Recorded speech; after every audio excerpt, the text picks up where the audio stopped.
Welcome back to the Make a Baby podcast. I'm Carolina Sotomayor, your podcast host. And today we're doing a guest interview with a very important person. And her name is Erica Bove. And Erica, thank you so much for being here.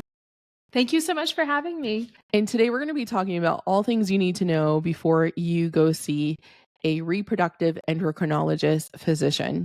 And Erica is not just an REI for short, but she's also a certified life coach. And she serves women through fertility coaching. So we're going to dive into all of the things. Erica, thank you so much for being here. And as an REI, what exactly is the purpose of that kind of doctor, and what kind of what do you serve as an REI or a reproductive endocrinologist? What is the purpose of that kind of doctor, and why would someone need them? Absolutely. So when I went to medical school, I actually went to medical school to be a psychiatrist because I was like super interested in the human condition and suffering and all those things. But once I got into my clinical rotations, I was just, I completely fell in love with women's health. What a fertility specialist is it's somebody who goes through medical school, 4 years of medical school, and then 4 years of an obstetrics and gynecology residency program. And then instead of hanging their shingle, doing like hysterectomies and, well woman exams and delivering babies and all those things, is somebody who says, I want to study for 3 more years to be able to do infertility specifically. So ovulation induction, egg retrievals, embryo transfers, basically anything that's within the realm of helping people build a family. And also, it's not just the infertility, it's also any of the endocrinology imbalances that can affect us as women. So abnormal puberty, abnormal menopause symptoms, sort of different anomalies that people are born with that can lead to problems. So it's a pretty wide scope thing. But I would say, I love the part of it where I help people build their families because we can use the technology, we can use the science and help people in ways that they might not be helped under different circumstances. Oh, wow. That's so helpful to know all of that. I know when I first heard of an REI, I was like, what is that? Who is that? What do they do? So thank you for breaking that down. So why did you, as an REI, as a busy physician, why did you go into coaching? Why that? Yeah, so I think it's twofold. So in my personal life, I so benefited from coaching.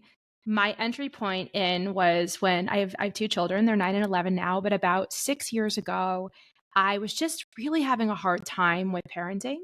And at that time I was getting a I can divorce relate. and yeah, and I have some children with extra needs that we didn't have diagnoses at that point. So there was just a lot going on. And I thought, sometimes in life you just know you need help. You just ask the universe, you're like, help. And the help came in the form of coaching, which is amazing because I had a pediatrician colleague who was studying to become a coach. I had no income at the time because I was between jobs. And she said, I need like 5 guinea pigs for my coaching certification. Who would like parent coaching? And I was like, pick me, pick me, pick me. I need to be your client. And she offered me 5 months of free coaching in the parenting realm. And, what I'll tell you is it just helped me connect with my children with empathy. That whole, connect before you correct, that whole thing. And that helped me heal wounds of the past, to help me really just look at how I wanted to be a parent. And that was when I can say officially, like, I drank the coaching Kool-Aid, like, I'm obsessed for life, I'm hooked for life. And then, because I told you I was getting a divorce at the time too, I thought, well, I don't really want to repeat patterns of the past. Like, I think I want to do some relationship coaching to help me on my journey forward. And so then I hired a relationship coach, which that dramatically changed my experience of life as well in a positive way. So that was I was like, okay, I've benefited so much. Like, maybe I should become a coach. Like, maybe I could actually help people with these tools in a very general way. And after I signed up for coaching school, which was during COVID, as I was doing the courses, I was like, oh my goodness, this is all the stuff my patients need. Like, this is all like the values-based decisions, feeling feelings, setting loving boundaries, like all the stuff you talk about in your podcast. I was like, this is the gap of like what we do when we see a patient in the office and we say, oh, you have X diagnosis, these are your treatment options. Okay, you guys decide and come back and figure it out. Like, the whole stuff in the middle is, who are you? what are your values? What are your dreams? Where are your blocks? What are your limiting beliefs? And so I felt that to really truly help my people in the best way possible, I needed to take those tools and kind of bring it to a higher level, if that makes sense. So that's why I formed my No, coaching that practice. oh my goodness. And what are some common questions you might receive? Like, what are the most common questions that you might receive as a fertility coach and as an REI? Yeah, that's a great question. So I think there's some overlap, but I think they're kind of different. I think that people come to me at various points. So it's like when I'm wearing my doctor hat, people come to me and with very, like, what I would think of as very basic questions, but I think people have a lot of internalized shame that they're doing something wrong and that's why they're not pregnant. And so, one question I get is like, are we having sex often enough? Does position matter? Like, it really doesn't. Like, the mechanics are usually not the problem, but I think people are just hyper focused on like, what am I doing wrong to create this problem here? So I Right. answer a lot of questions about timing of sex and normal sex. And, I think people think they have to be having sex every day and timed intercourse, which is so not the case, right? I try to kind of put the romance back into things. So I answer a lot of those questions. I think that, if somebody is considering a fertility practice, because it's kind of like a marriage. I mean, even though it's hopefully not the longest term relationship Definitely. ever, but I think there has to be trust between the patient and the office and the clinic. I think some of the important questions to ask even before a person walks through the door is like, who does the bulk of the communication? What kinds of treatments do you offer? I have a whole list of questions I actually developed just because this was such a common question. Is like, what do I ask my fertility clinic ahead of time? So I'm happy to share that Mm, with your audience. But I think just yeah. understanding We'll connect it what in the is the show notes. practice. Fantastic. Like, what is the practice model? If I have a question out of the schedule of my, typical like appointment schedule, who answers that? How are my results revealed to me? Like, some people get their pregnancy test just online, like they click the results themselves. And I just like, that makes my heart sink when I think about that. So I think it's really a lot about like people having an established rapport and trust that's authentic to set the stage well. Yeah. I find that that can be actually a huge missing piece amongst like my audience, that they might have very limiting beliefs, or not limiting beliefs. They might have very limiting options based upon their insurance plan or their actual geographic location, where there's like what's accessible to them. And they lack that connection, that deep trust, that deep knowing of safety within that relationship with this very important provider, medical provider. And I see that often. And I always say, you're allowed to change. You're allowed to drive a bit further, because if you drive, maybe it's an extra 10 minutes the other way, whatever it may be, or it's okay to fire a doctor, and because that safety, that in connection and trust that you could feel, it's so remarkably different than, being scared or let down or feeling whatever negative emotion is, if you don't have that going into the doctor, because it's so residual and it overflows and it impacts so many things. Doctor office phone calls, receipt if somebody's calling you with results, if you have a missed phone call and you have to listen to a voicemail, though, Yeah. that wrenching feeling of just like whatever it is, of angst and anger or just frustration and bitterness, of it can build over time if you don't make the change. And a lot of clients or followers are scared to make the change. So if you are listening, this is what it should look like. This is what you should be feeling, is positive connection, trust, respect, honor, safety. You should feel safe. Hey, I'm scared on this next appointment. Can you walk me through what to expect, or what, I feel like I'm doing XYZ according to our plan, but I'm not seeing results, or there should be the safety to have an open communication. And if it's not there, you have full permission to find another person. Yes, and in this day and age, I mean, 100%. even a second opinion, people do virtual second opinions all the time, and I think one thing that I Ooh, I tell didn't my even know clients. that. Yeah, yeah, it's amazing. I mean, and it's a little tricky Virtual because, second opinions is the first time yeah, I've ever heard of that. Oh my gosh. Yeah. I mean, Interesting. I think that, I mean, like when my mom was getting heart surgery, you know, it's a big decision. Same Whoa, thing with the that's fertility wild to journey, me.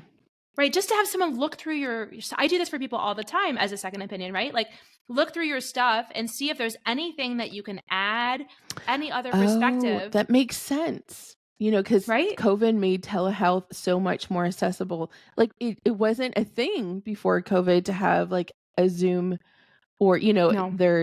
I have had telehealth, but through like WebEx or something secure or something like that. But like where you can have a video call with your doctor, like, or with a doctor. I didn't even think about that. Like how, so you can get that's an amazing idea. I Yeah. know I that will that might be like, say, but yeah. that's really nice.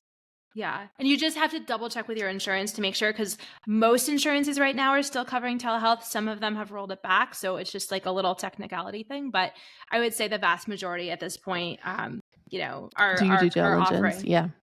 Yeah. And one more thing I That's wanted to say about that. amazing. Yay.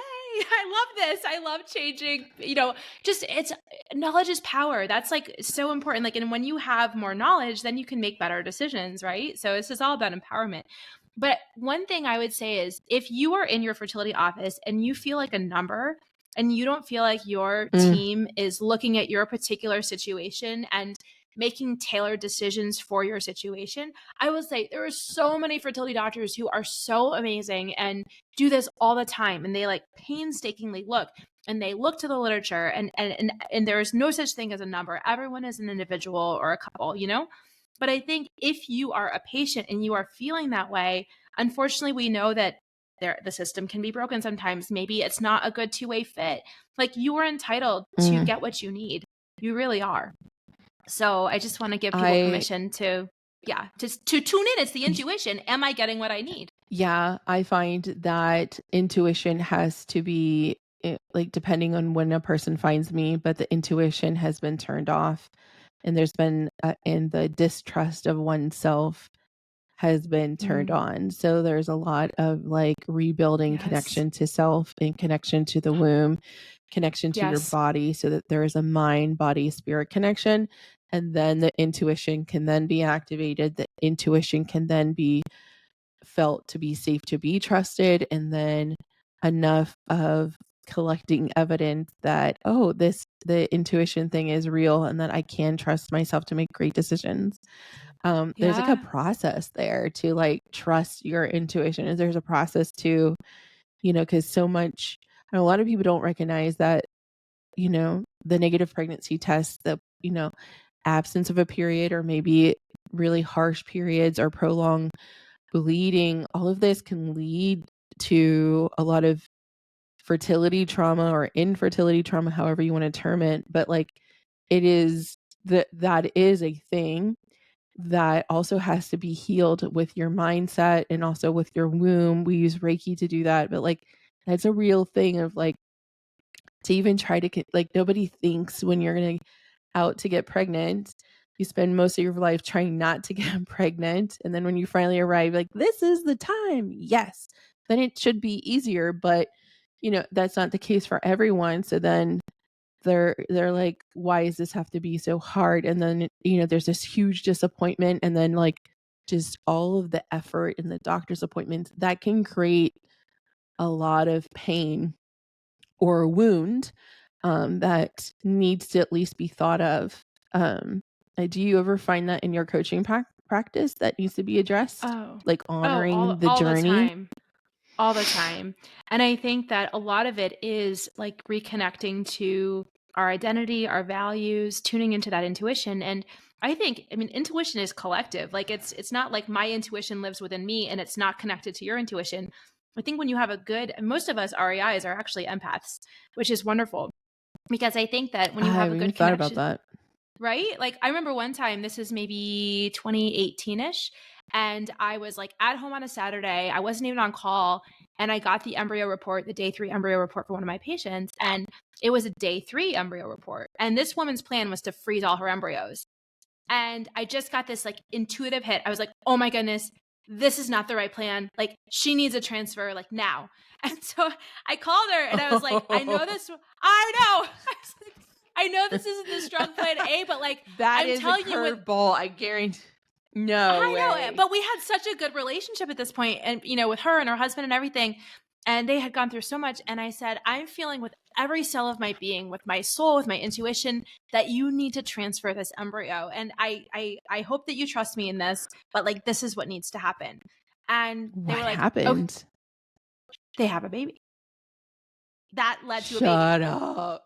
It was a day You 3 can't make this embryo. stuff up. This. You can't make it up. Oh Like, I my can still feel it gosh. in my body. And then the crazy thing, Carolina, is that Okay, then so they like you know messaged what me. day 3 embryo means. Can you break it down? What's the difference between a day 1, 2, and day 3 Yeah. embryo mean? What does that mean for Sure. people who've never even been through the IVF process or even know what this means? What does that mean?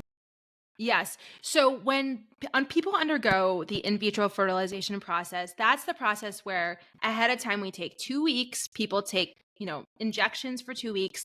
They come into the clinic, they get their blood work, their ultrasound. So it's a process to grow these eggs, right? Like inside a woman's body. And then the woman undergoes anesthesia to then have an egg retrieval where the eggs are basically, aspirated out with a needle inside the pelvis under ultrasound guidance. And then that fluid is sorted through by the embryology team in the lab under a microscope, because you can only see eggs under a microscope. And then later that day, those eggs are put with sperm in the hopes that there will be fertilization. And we know that not every egg is mature. Not every mature egg will fertilize. Like, there is drop off at every step. And that's, further evidence that we are just inefficient as human beings. Every child is a miracle. We are all miracles. But just reminding ourselves that, like, people, like, we all have to overcome a lot of obstacles even to be here on this earth, because reproduction is so inefficient. So, basically you have your eggs and you have your sperm, and then the next day, like 18 hours later, the embryology team checks for fertilization. And that's like, did the sperm make it inside? Did its DNA condense? Is there what's called, I know this gets very nerdy, but is there what's called a 2 pronuclei structure? 1 pronucleus from the female, 1 pronucleus from the male. And that's what we want to see the day after the egg retrieval, right? And so then, is everyone with me? Are you with me? I hope your listeners are I'm with just me. like, okay. Yeah. No, I'm like, I'm in awe right now. I'm all there. And this is why I did this instead of psychiatry, was because when I saw this for the first time, I kid you not, my jaw was open for 3 straight days. I walked around the med school campus, just like I'd seen the secrets of the universe. It's so fascinating. So back to the embryology lab. So you have these 2 pronuclei, embryos, and basically you follow them. And so over the next couple of days, they should undergo cellular divisions, so that you have 2 cells, which becomes 4 cells, 4 cells, which becomes 8 cells. And so the ideal number of cells on a day 3 is like a structure truly with like around 8 cells, maybe 6 cells, maybe 10 cells, but like an average of only 8 cells, which is so crazy. And so you can look at them under the microscope, you can grade the embryos, you can look at the number of cells, you can look at how healthy the cells look, if they're fragmented, if they're whole, and all those things. And then you can decide if you're going to do an embryo transfer on that day, or whether you're going to give the embryo a little more time to declare itself by giving it 2 or 3 more days to grow into, like, remember, this is exponential. So like 80 cells, 100 cells, 150 cells, to better discern whether this is potentially a viable embryo or not. Wow. Right. So the whole point of IVF is embryo selection. Yeah. So day 3, go back to the story. So day 3 embryo, that embryo was looking ideal. Yeah, I think it was like an 8B embryo, which is like a pretty decent looking embryo. And this woman had so many losses and every fertility problem, like, in the book. And I just got this intuition, like, this embryo needs to be transferred. It needs to be a fresh transfer. It needs to be soon. Like, this is the one. This needs to happen. And so I called her up from my home and I said, I know this may sound crazy, but I just, like, in every cell of my being, I feel this. We need to change our plans. This little one is meant to be. And they were like, okay. And so they came into the clinic. We did the embryo transfer, and because they trusted you. Because the intuitive channels were open between all of us. I think it was I don't think if I had a trusting relationship with that couple, I don't think it would have played out that way. They might have said, oh, thanks for your perspective, but like, we're, gonna go with a strong plan A of freezing all the embryos, or like, why do you think that would work? Because it hasn't worked in the past, and like all these other objections. Right. But when you actually tune in, sometimes your intuition supersedes the like textbook answer. You know what I mean? Right. Yeah. And so then this is the wild That's story. amazing. So they had their beautiful daughter and everything went well, thank God. And, all of those things. Then they text me like 2 years later, like, what the asterisks, all those, like, what the blank just happened? Like, she's pregnant again. And I was like, what? Naturally? Unassisted, totally unassisted. And now they have a second beautiful daughter. And so like this story just like, and I think that, and you probably see this with your clients too, that sometimes the first part of the fertility journey is the hardest. And then once some people have like their first child, somehow that resets the system, not in everybody, but in many, like especially with endometriosis and In such. some. Yeah. And I think maybe it's also like the energetic channels, which is your expertise too, in terms of realignment. Energetics are huge. I had a client Yeah. that did 3 IUIs. She had PCOS. She had multiple losses. She had like 1 ectopic pregnancy. And she was like, it was a 9-year journey. And she said, Wow. this is for the birds. And she stopped. She ended up, I think this was huge though. She had PCOS. So she did get a gastric sleeve.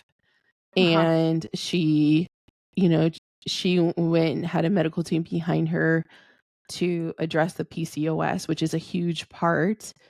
And then 2 years later, she reached out to me and I was doing a group program. She learned Reiki in that group program and we went through all the major wounds. She got pregnant inside that program and now she's on her 3rd Reiki baby. And she got Reiki attuned and that's all naturally. And she's in her 40s.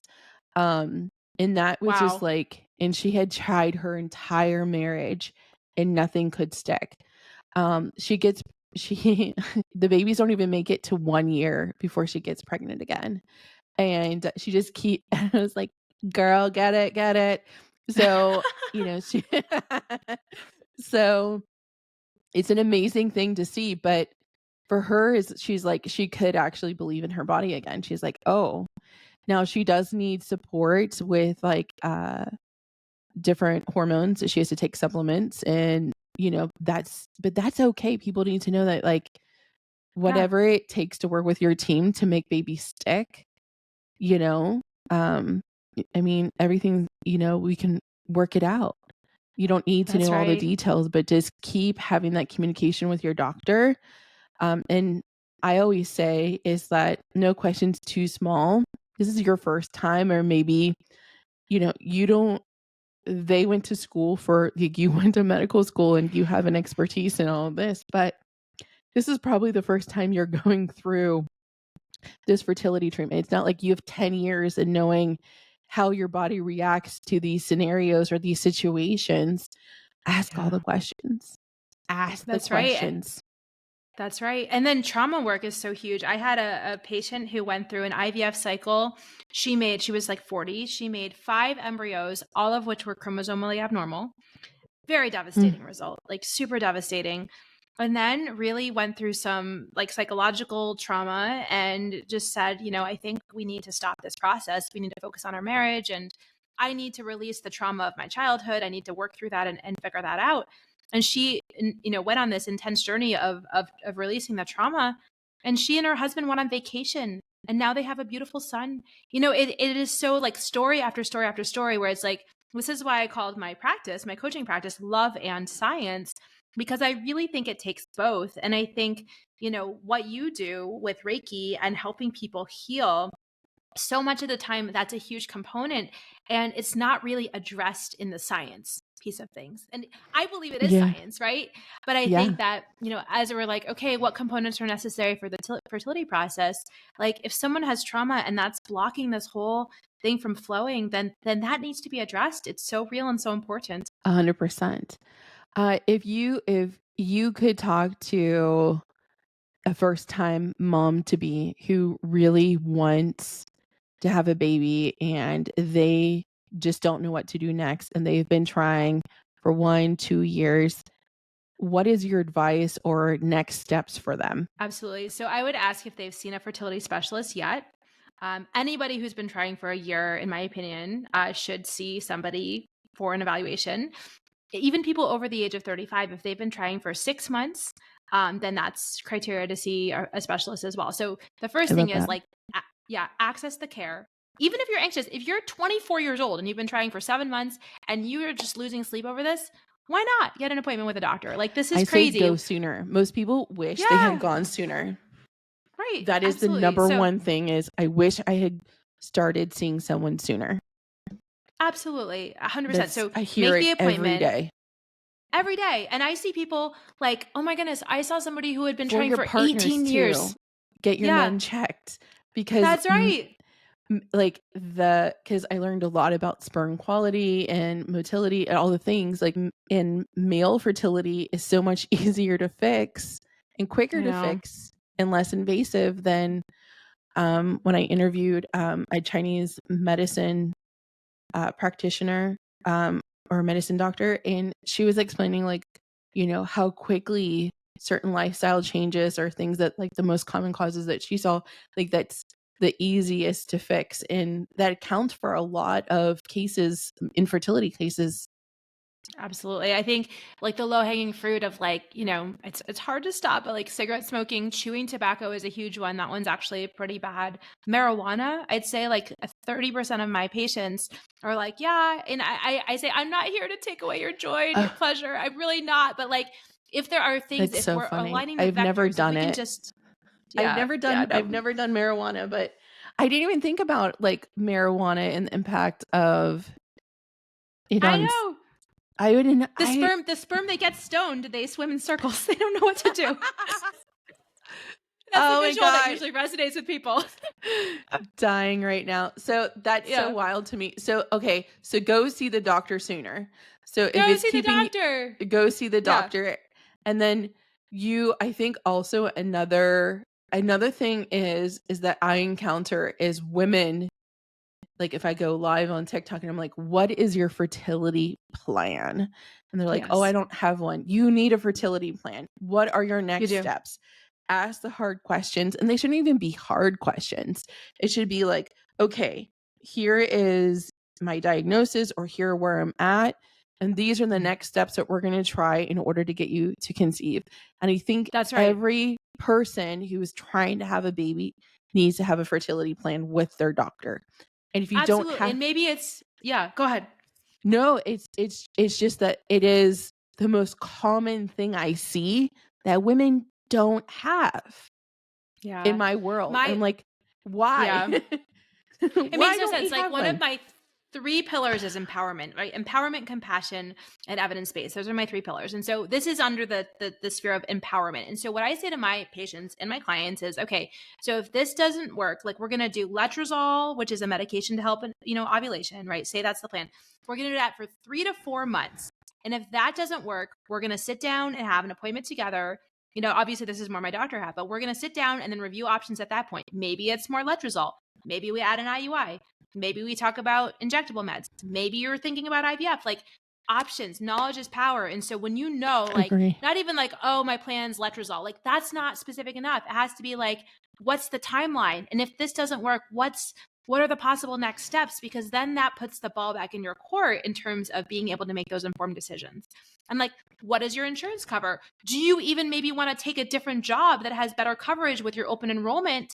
Or excuse me, I mixed this up. Do you want to take a different job with better coverage, or is open enrollment coming up and you want to switch your insurance plan because your job offers you more than one thing and the other one is much better for fertility? So like, all these things like give people back their power, and it's just people just don't know about them, It's so important. I love that you like even mentioned that like that there is so many like I even think about like open enrollment, switching jobs, like we talk about that. Like I always go a bit further where it's like, are we setting up our lives to receive baby? Are you doing the things that have you created space for baby, and is the job that you're currently in going to be the job you want to have with baby? but like just like the tactical part of your like, does this job serve me in order to get pregnant? That's a great vantage point of like, if it's not and the coverage is not, what is around me that can? Yes, I love that absolutely. so much because Yeah. fertility coverage is so huge. I wanted Sure. to say you asked what these new patients should know about.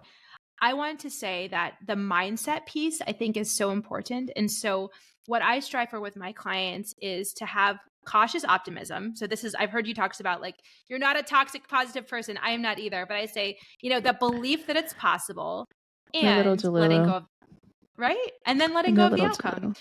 Yeah. That's right. So if people can be cautiously optimistic and like, have authentic hope where it's authentic to do it, and then say, this or something better for my life, right? And like really let go of the outcome. I think that's the best energetic space for people to receive baby. That's what I think.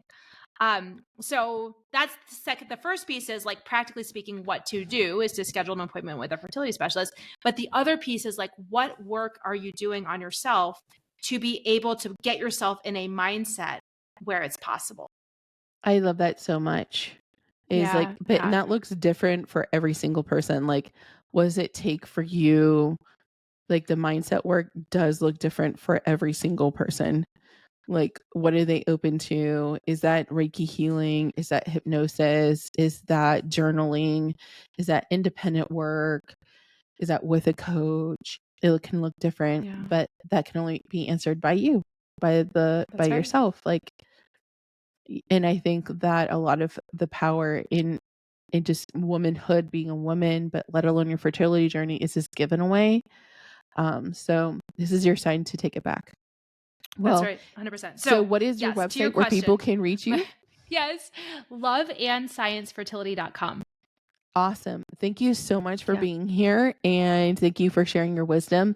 And I hope you have Thank the you. best day.